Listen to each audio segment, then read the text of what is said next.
வணக்கம். எல்லோரும் சுகமாக இருக்கீங்களா? நேற்றுக்கு மினி விலாக் வராததுக்கு காரணம் நாங்கள் இங்கே போனது தான். எங்கன்னு கேட்குறீங்களா? மங்களூர்லேருந்து ஒரு 120 கிலோமீட்டர் தொலைவில் இருக்கிற குக்கே ஸ்ரீ சுப்பிரமணியா டெம்பிள் பகவானை பார்க்கணுங்கிறதுக்காக கிளம்பிட்டோம். என்ன பிரியா, மழையான மழை, வெள்ளமோ கரபுரண்டு ஓடுறது, நீ பாட்டு கிளம்பிட்டியே அப்படின்னு கேட்குறவங்களுக்கு அப்படி தான் நாங்களும் பயந்தோம்.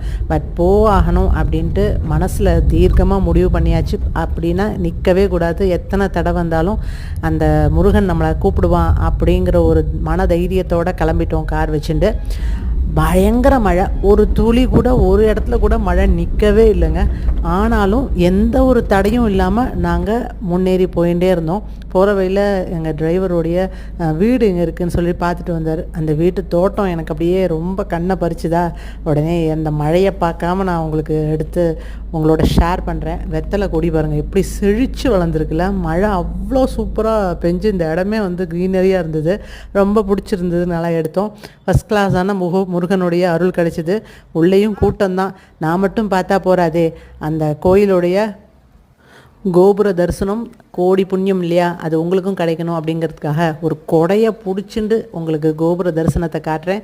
இந்த குக்கே ஸ்ரீ சுப்பிரமணியாவுடைய தல வரலாறு எல்லாமே நம்மளுடைய டெம்பிள் விலாகில் நான் ஷேர் பண்ணியிருக்கேன். நீங்கள் ப்ளேலிஸ்ட்டில் போய் சர்ச் பண்ணி பார்த்தீங்கன்னா கிடைக்கும்.